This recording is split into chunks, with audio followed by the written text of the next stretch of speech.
Hey, friend. Today I want to talk about one of our biggest enemies, perfectionism. Perfectionism is a creativity killer. It whispers lies, convincing us that our work has to be flawless before we share it with the world, that we have to be flawless before we even begin. But it's nothing more than a trap. One that keeps us stuck, waiting for an ideal, perfect moment that, if we're being honest, is never going to arrive. And your creative birthright is not tied to perfection. It doesn't demand perfection for you to claim it.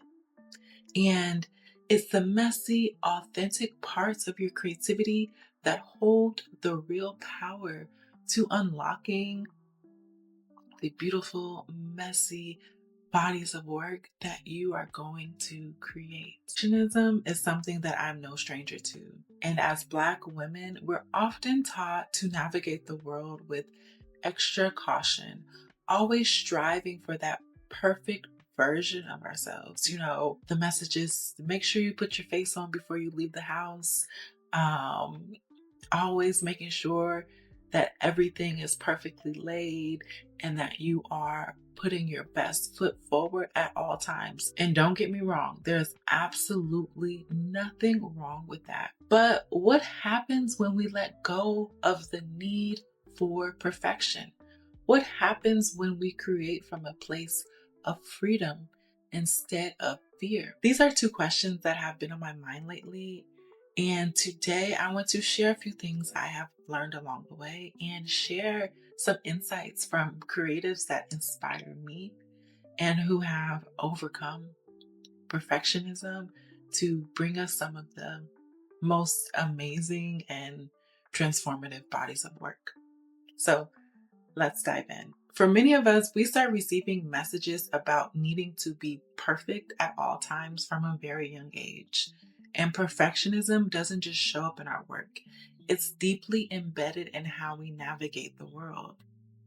And as I've gotten older, I've grown to understand the purpose and why, as a Black woman, I receive so many messages around perfection. And at the end of the day, it's a survival tactic, a way to shield ourselves from judgment in a society that so often scrutinizes us. From the way we speak, to the way we dress, to the way we create, there's often a sense of needing to be flawless or else. And what's on the other side of that or else could mean the ability to survive or not.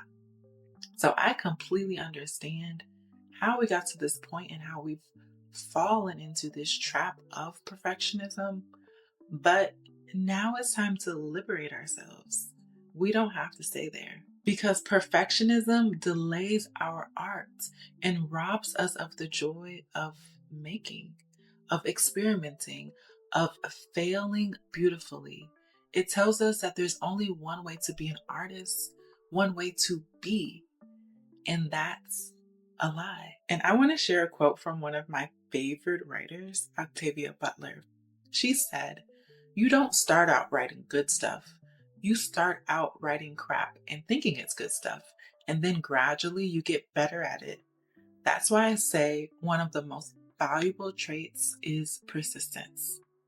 And that's the truth. Greatness doesn't come from perfect beginnings. It comes from daring to start anyway, to be bad at something until you're not. And can you imagine if Octavia Butler let her fear or this needs to be perfect stand in the way of her writing? Like, my entire young adulthood would be completely changed because I spent so much time reading her work. And I might not even have felt so called or inspired to be a writer if she hadn't overcome this need to be perfect, if she hadn't persisted and wrote anyway. I'm so grateful that Octavia Butler persisted. I have been so touched and inspired by the words that she's putting down on paper. And the books she's created. So if perfectionism is stopping you from creating, think about all the people that you could be inspiring by persisting and pushing through that fear. Because every masterpiece began as a mess. Every confident creator once cringed at their own work. But the difference between the ones who grow and the ones who stay stuck, it's not talent, it's not even time.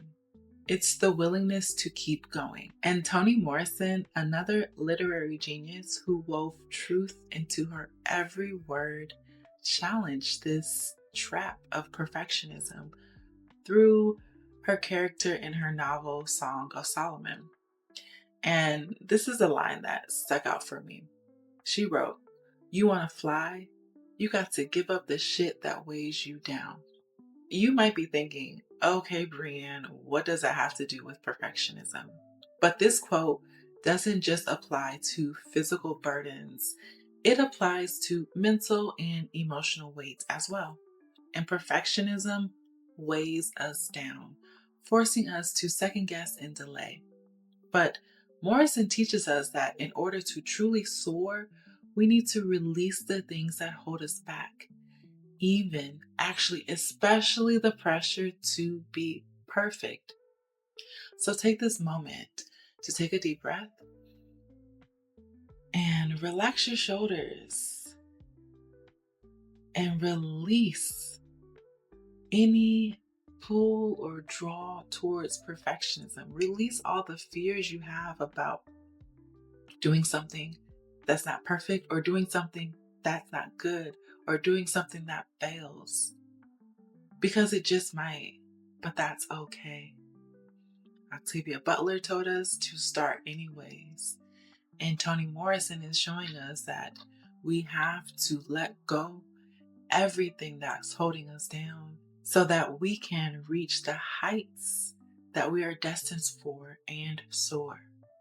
And perfectionism wants you to believe that unless it's flawless, it's not worthy. That you don't get to share your work or yourself until you've sanded down every edge, covered every scar, made it smooth and shiny and safe for public consumption. But creativity is not about safety, it's not about approval, it's about self-expression. And that is messy.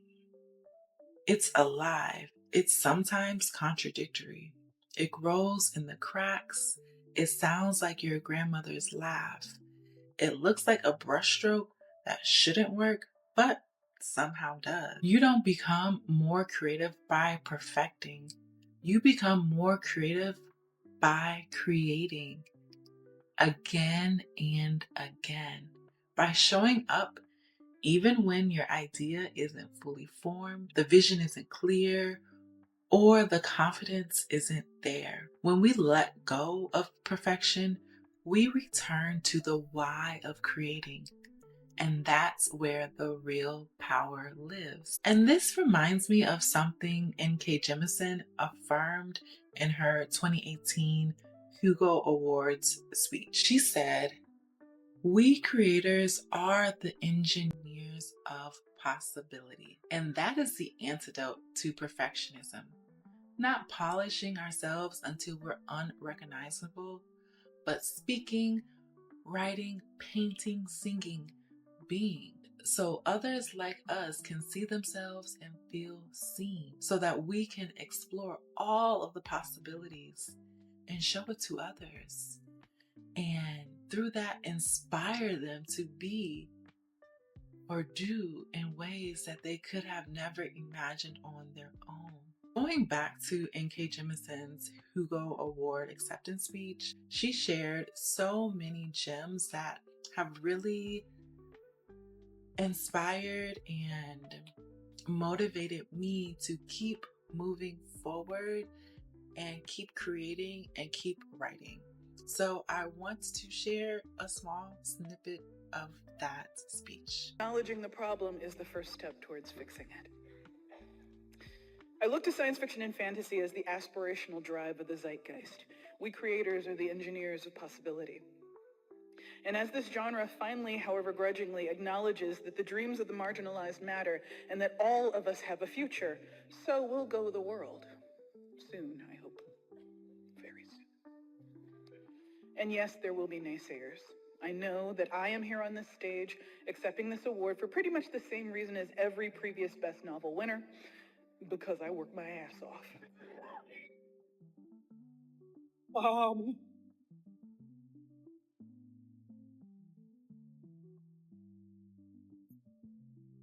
I have poured my pain onto paper when I could not afford therapy. I have studied works of literature that range widely and dig deeply to learn what I could and refine my voice. I have written 1,000,000 words of crap and probably 1,000,000 more of meh. And beyond that, I have smiled and nodded while well-meaning magazine editors advised me to tone down my allegories and my anger. I didn't. I have gritted my teeth while an established professional writer went on a 10-minute tirade at me, and basically as a proxy for all Black people, for mentioning underrepresentation in the sciences. I've kept writing even though my first novel, The Killing Moon, was initially rejected on the assumption that only Black people would ever possibly want to read the work of a Black writer. I have raised my voice to talk back over fellow panelists who tried to talk over me about my own damn life. I have fought myself and the little voice inside me that constantly, still, whispers that I should just keep my head down and shut up and let the real writers talk. But this is the year in which I get to smile at all of those naysayers, every single mediocre, insecure wannabe who fixes their mouth to suggest that I do not belong on this stage, that people like me cannot possibly have earned such an honor, and that when they win, it's meritocracy, but when we win, it's identity politics. I get to smile at those people and lift a massive, shining, rocket-shaped finger. Next, I want to talk about another creative who inspires me and who really embodies what it means to create without fear. Solange Knowles. Solange doesn't chase perfection. She chases resonance and authenticity. She focuses on going within to figure out what truth is there to tell in this moment. And with her 2016 album, A Seat at the Table, she offered us a project that wasn't about pop chart formulas. It was about truth, about identity, about making space for softness, grief, and healing. In 2017, she did an interview with Beyonce about this project, and here is what she said when asked about the cover art.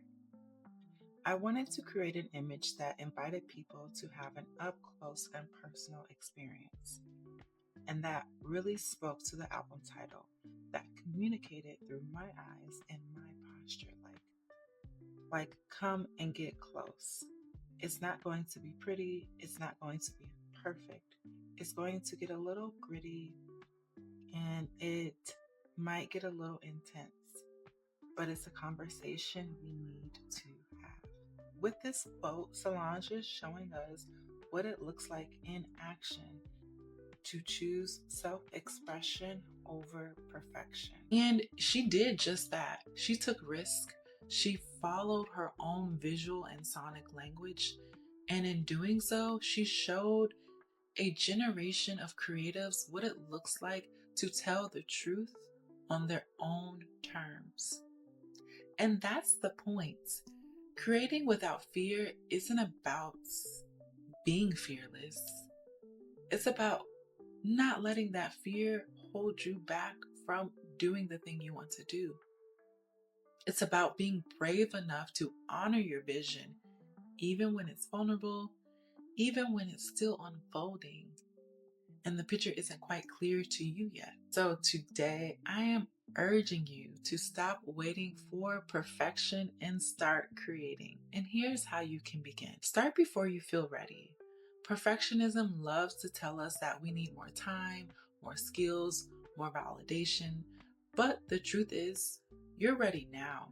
Start with what you have and refine as you go.